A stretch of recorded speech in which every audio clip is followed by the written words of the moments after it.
In a wealthy suburb of a bustling city, State Senator Richard Cooper had everything going his way. His polished smile graced campaign billboards across town, while his voice boomed from radio ads promising traditional values and suburban safety. Behind that perfect political image, though, was a man who'd lost touch with reality. Cooper's rise to power wasn't an accident. He knew exactly which doors to knock on and whose hands to shake. Country club meetings, exclusive fundraisers, and private golf club memberships, he built his network carefully. His biggest donors were real estate developers and business owners who loved his promises to keep their neighborhoods exclusive. What really set Cooper apart was how he talked about law enforcement. He'd stand at town halls in his perfectly pressed suit, going on and on about supporting the police. But there was always something off about it. He'd say things like, "We need the right kind of officers," or talk about maintaining neighborhood standards. The meaning behind his words was clear to anyone really listening. The local newspapers mostly gave him a pass. They'd print his press releases about tough-on-crime policies without digging deeper. Meanwhile, complaints from minority communities about unfair treatment piled up in ignored emails and unheard voicemails. Cooper's office would just send back form letters about looking into the matter. His latest re-election campaign was his biggest show yet. He'd hired a top PR team to craft his image as a law and order champion. They shot commercials showing him chatting with police chiefs, all carefully selected, of course, and walking through upscale shopping districts. His campaign signs popped up in every manicured lawn in the wealthy parts of town. At fundraising dinners, Cooper would work the room like a master performer. He'd tell stories about growing up in the area, though he'd conveniently leave out how his family's money and connections had paved his way. He'd crack jokes that made his rich supporters laugh while making others uncomfortable, the kind of jokes people pretend not to understand when called out. The scary part was how well it all worked. His poll numbers kept climbing. Other politicians started copying his playbook. He even had people talking about him running for governor someday. The more power he got, the more he believed he was untouchable. What Cooper didn't realize was that life has a funny way of teaching lessons to people who think they're above everyone else. His perfect world was about to crack, and it would start with something as simple as a traffic stop on a rainy evening. But that's how karma often works. It waits for the perfect moment to remind us that no one is truly above the law, no matter how powerful they think they are. For now, though, Cooper sat in his campaign office, surrounded by yes men and nodding heads, planning his next move up the political ladder. Outside his window, storm clouds were gathering, both literally and figuratively. The weather forecast predicted rain, but not even the best meteorologist could have predicted the storm of consequences heading his way. The evening started with scattered raindrops hitting the windows of Cooper's luxury sedan. He was already running 20 minutes late for an important fundraising dinner where he was supposed to meet with his biggest campaign donors. His fingers drummed impatiently on the steering wheel as he weaved through traffic, his speed climbing higher with each passing minute. Red and blue lights suddenly flashed in his rearview mirror. Cooper's first instinct was to keep driving. Surely they weren't stopping him. But the police cruiser stayed right behind him, its siren now giving a short burst to make the message clear. Muttering under his breath, Cooper pulled over to the shoulder, his tires splashing through puddles. Through his side mirror, he watched a police officer step out of the cruiser. The officer moved with confidence, each step measured and professional as he approached Cooper's car. The rain had picked up, but the officer didn't rush.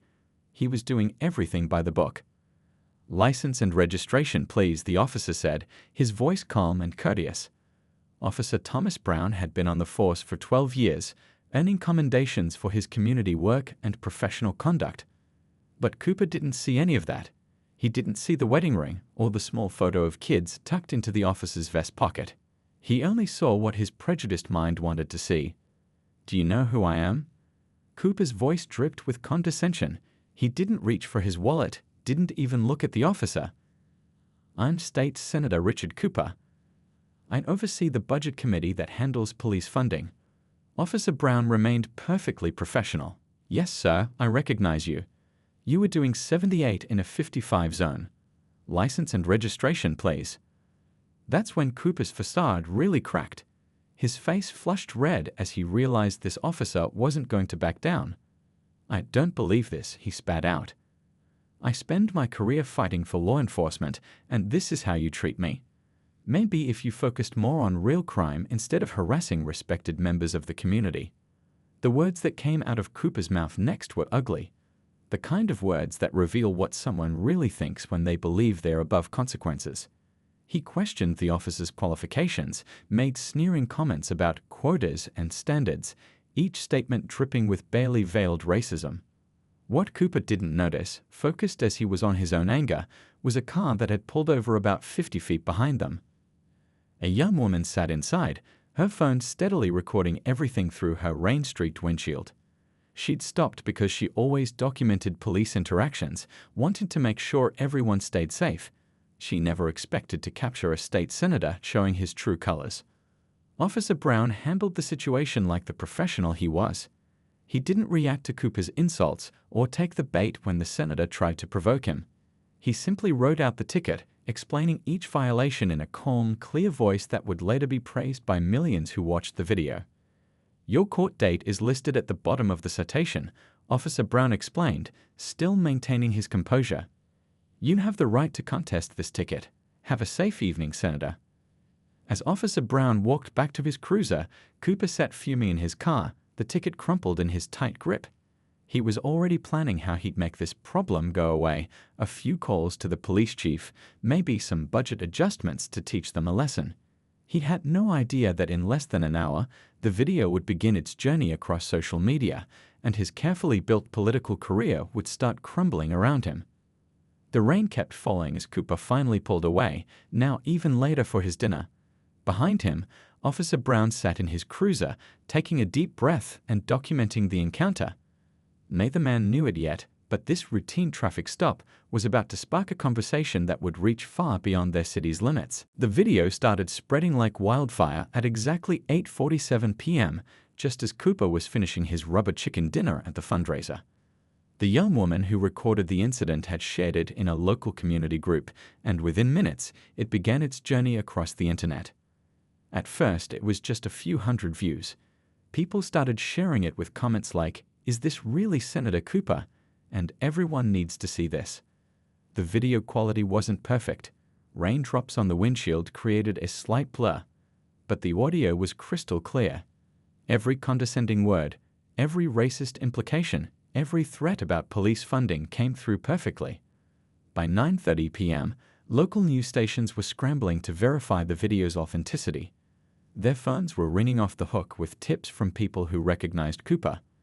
One station's social media manager noticed their usual evening news post was being flooded with comments about a racist senator and police harassment.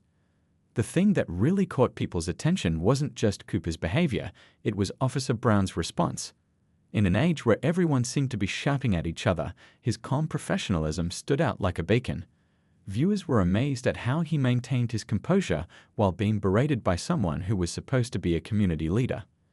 "This officer deserves a medal," read one comment that quickly gained thousands of likes.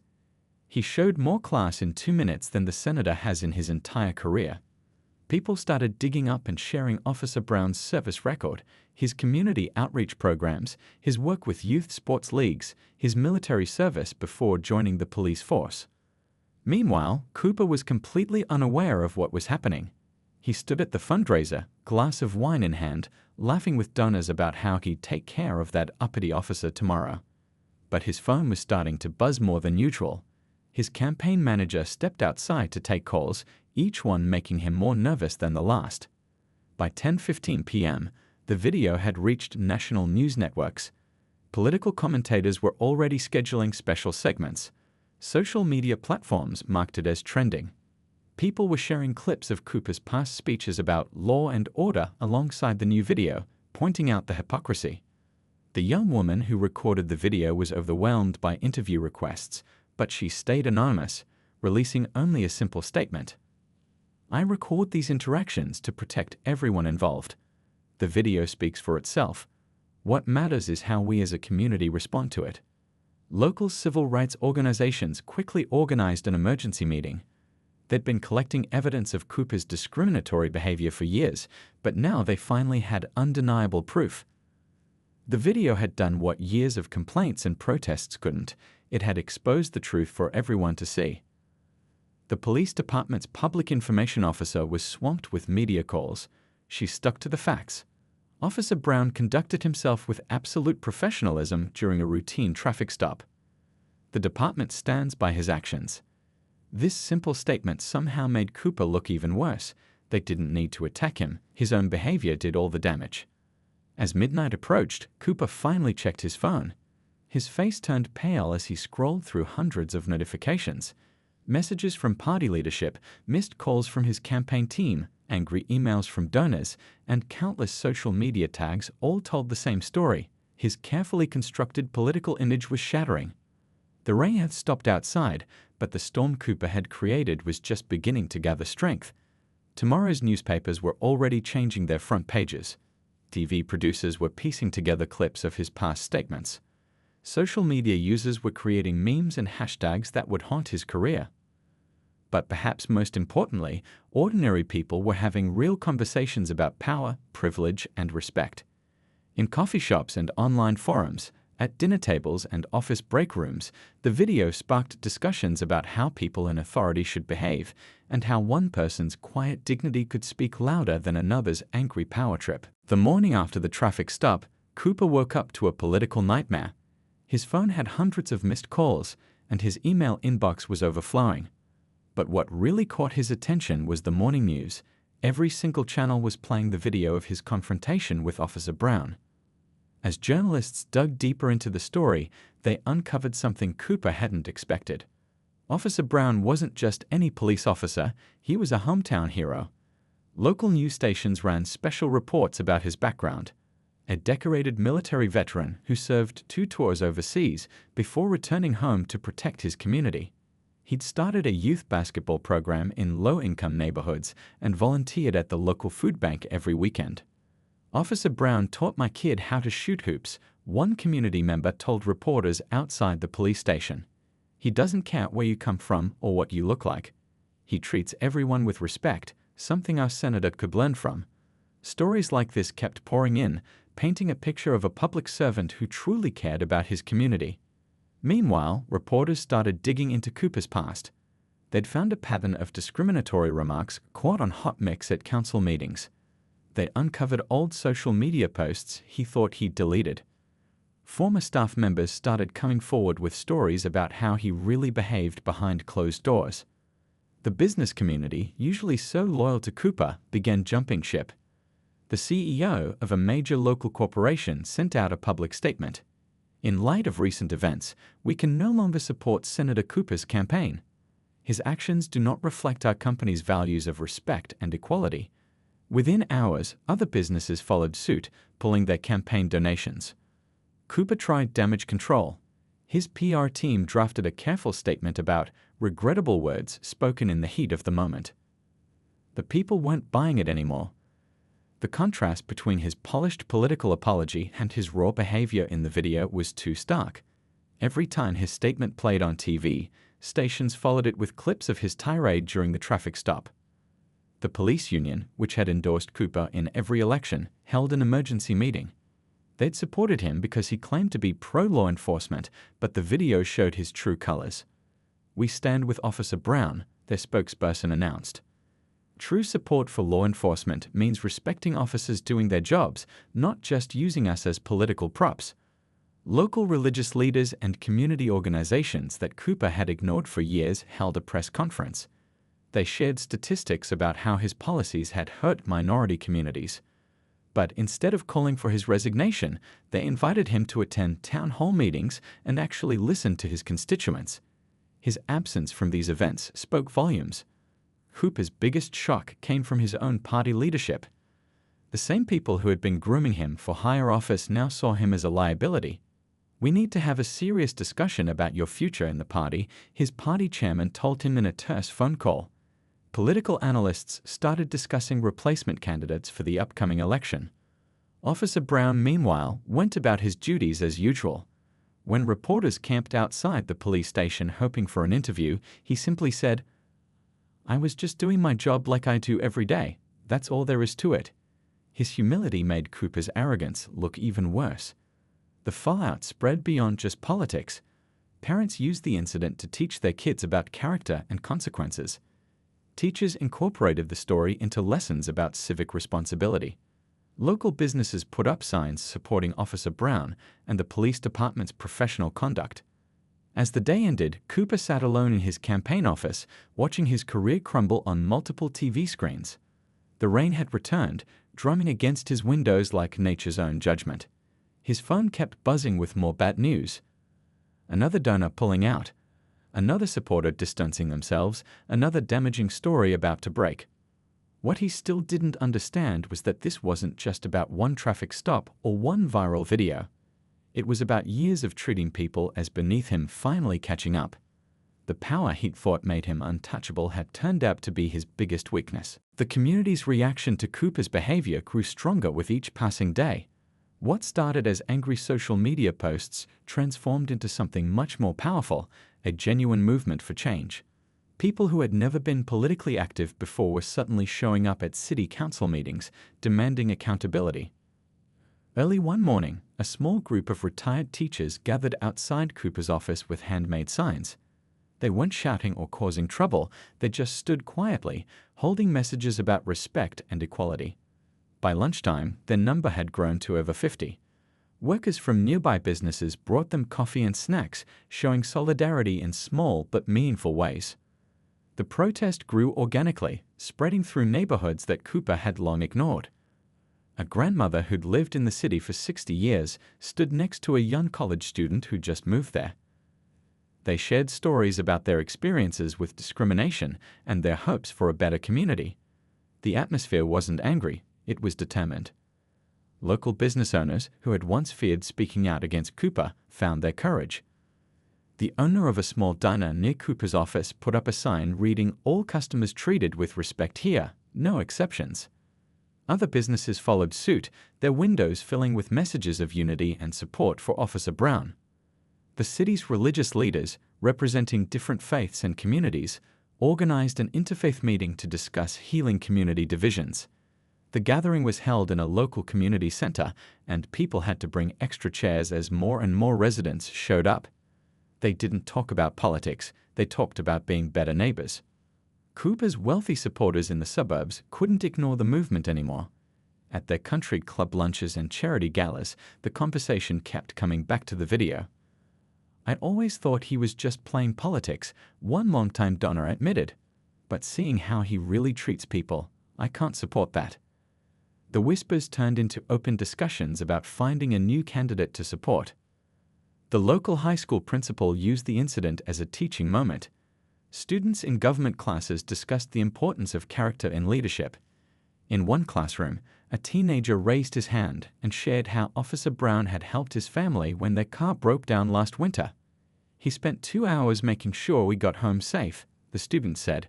"That's what a real public servant does."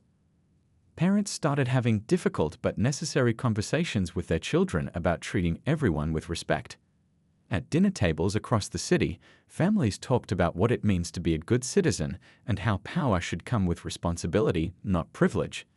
These quiet conversations were perhaps the most powerful response of all. The local newspaper, which had often given Cooper favorable coverage, published a series of in-depth articles about community policing. They interviewed Officer Brown's colleagues, who shared stories about his dedication to building trust between law enforcement and residents. The contrast with Cooper's behavior was striking, and readers noticed. Even Cooper's usual defenders in talk radio found themselves struggling to justify his actions. One host, known for supporting Cooper, opened his show by saying, "We need to talk about what real leadership looks like." And folks, what we saw in that video wasn't it. His phone lines lit up with callers sharing their own experiences of encountering both good and bad authority figures. The city's annual community festival took on new meaning that year. Usually, it was just a casual gathering with food and music. But this time, people from all parts of town came together, sharing meals and conversations with neighbors they'd never really talked to before. Officer Brown was there too, not as a celebrity but as just another community member, playing basketball with kids and chatting with their parents. The most powerful moments weren't the big protests or public statements, they were the small changes happening everywhere. The way people started really looking at each other when they passed on the street. The conversations between neighbors who'd lived next door for years but never really talked. The growing realization that a community is only as strong as its commitment to treating everyone with dignity. As evening fell on another day of peaceful protest, an elderly man who'd been standing outside Cooper's office all day packed up his sign. "I'm not here for myself," he told a reporter. "I'm here because my grandkids need to grow up in a better world than this. And sometimes that means standing up and saying enough is enough." The impact on Cooper's career happened faster than anyone expected. 2 weeks after the traffic stop incident, his campaign office was eerily quiet. Campaign posters that once plastered the walls were now rolled up in corners, gathering dust. His staff had slowly stopped showing up, quietly sending in their resignations via email. Cooper sat at his desk, staring at the latest polling numbers on his computer screen. The figures were brutal. His approval rating had dropped by over 40 points. Even in his strongest districts, longtime supporters were turning their backs on him. The election was still months away, but political experts were already calling it a lost cause. His phone, which used to ring constantly with donors and supporters, now only brought bad news. That morning, his biggest campaign contributor, a real estate developer, left a blunt voicemail. "Sorry, Richard, but we need to cut ties. This isn't just about politics anymore, it's about basic human decency." Local businesses that had proudly displayed his campaign signs were taking them down. A coffee shop owner who'd hosted his campaign events for years told a reporter, "We always knew he was tough on certain issues, but that video showed us who he really is. We can't support that kind of behavior in our community." The party leadership finally called an emergency meeting. Cooper walked into party headquarters, past staff members who suddenly found their shoes very interesting. In the conference room, faces that had once smiled at his jokes now looked at him with cold disappointment. "This isn't just about you anymore," the party chairman said, his voice tired. "Every day you stay in office damages our credibility. We have other races to think about. Other candidates who are being hurt by their association with you. The best thing you can do now is step aside gracefully." Meanwhile, Officer Brown's reputation soared, though he never sought the spotlight. The police department received hundreds of letters praising his professionalism. Police academies across the state started using the traffic stop video as a training tool, showing new recruits how to handle difficult situations with calm authority. The police chief invited Officer Brown to speak at a department-wide training session. Brown kept his message simple. "It doesn't matter who you're dealing with. Everyone deserves to be treated with respect." That's not just police work, that's basic humanity. Cooper tried one last desperate move to save his career. He hired a crisis management team who suggested a carefully staged apology tour. But at the first event, when he started reading from his prepared statement, something unexpected happened. An old man in the audience stood up. "I voted for you 3 times, the man said, his voice shaking. "I believed in you. But that video showed us the real you. We don't need your scripted apology. We need you to understand why what you did was wrong." The next day, Cooper's remaining staff arrived at the office to find his parking space empty. A short email arrived mid-morning. He was suspending his re-election campaign. The news spread quickly, but instead of celebration, there was a quiet sense of relief. The community was ready to move forward. Local TV stations ran special reports about how the incident had changed local politics. They interviewed voters who talked about paying more attention to character than campaign promises. One reporter summed it up perfectly. This wasn't just about ending one politician's career. It was about a community deciding what kind of leadership they deserve. As Cooper cleared out his office late one evening, he passed the cleaning lady who'd worked in the building for 20 years. She'd always been invisible to him before, just part of the background. But now, as she quietly went about her work, he realized how many people like her he'd looked right through during his years in power. The final blow came when the party announced their new candidate. A small business owner known for treating everyone with respect, from CEOs to janitors. The contrast couldn't have been clearer. While Cooper had seen power as a way to look down on others, this new candidate saw it as a responsibility to lift everyone up. 3 years after the traffic stop that changed everything, Cooper sat in a small coffee shop on the edge of town.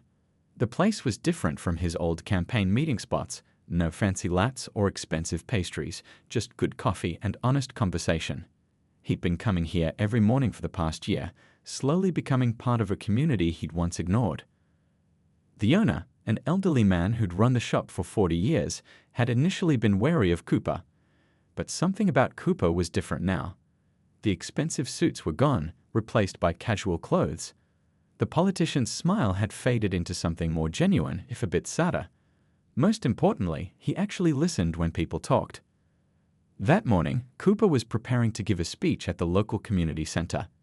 Not a political speech, those days were long gone. Instead, he'd been invited to share his story at a workshop about personal growth and community healing. His hands shook slightly as he reviewed his notes. The past 3 years hadn't been easy. After losing everything, his career, his reputation, his sense of identity, Cooper had hit rock bottom. He'd spent months hiding in his house, avoiding the public eye. But then something unexpected happened. He started reading letters from community members he'd heard over the years. One letter particularly stuck with him. It was from a young student who wrote, "We don't hate you, Mr. Cooper. We just wanted you to see us as people." Those simple words had cracked something open in his heart. Cooper started volunteering at a local food bank, working alongside people he once looked down on. At first, people were suspicious. Some volunteers quit when he showed up. But he kept coming back, quietly stacking cans and packing boxes, learning names and stories, discovering the humanity he'd ignored for so long. The real turning point came when he ran into Officer Brown at a community cleanup day. Cooper had almost turned around and left, but Brown approached him first. They didn't talk about the incident. Instead, they picked up trash together, had lunch with other volunteers, and slowly found common ground in their shared desire to make things better. Now, as Cooper walked into the community center for his speech, he saw familiar faces in the crowd. The coffee shop owner had closed early to attend. Some food bank volunteers sat in the back row. Even a few former political opponents were there, curious about his transformation. "I'm not here to make excuses," Cooper began, his voice quieter than in his political days. "I'm here because my story is about what happens when we forget our common humanity. That traffic stop wasn't just about me being racist. It was about years of thinking I was better than others, years of using power to push people down instead of lift them up." He shared honest stories about his journey, the shame, the self-reflection, the slow process of earning trust back. He talked about learning to really see people, the janitor who cleaned his old office, the fast food worker who made his lunch, the crossing guard who kept kids safe outside schools. The audience listened intently as Cooper described working with local civil rights organizations, not as a leader but as a student. He'd attended meetings, taken notes, and most importantly, shut up and listened when others spoke. He learned about experiences so different from his own, about struggles he never understood before. The hardest lesson, he said, his voice cracking slightly, was realizing that true strength isn't about power over others. It's about standing beside people, learning from them, growing together. Officer Brown taught me that in 2 minutes of perfect professionalism, it just took me 3 years to really understand it. After the speech, people didn't rush to shake his hand or take photos like in his political days. Instead, they approached slowly, sharing their own stories of growth and change. An older woman hugged him and whispered, "Welcome to the community, Mr. Cooper." The real community. As he helped stack chairs afterward, something the old Cooper would never have done, he chatted with a young volunteer. "Do you miss being in politics?" The young person asked. Cooper looked around at the diverse group of people working together, laughing and talking as they cleaned up. "No," he replied honestly. "For the first time in my life, I'm part of something real. Not because of power or position, but because I finally learned to see people as people. Sometimes it takes losing everything to find what really matters."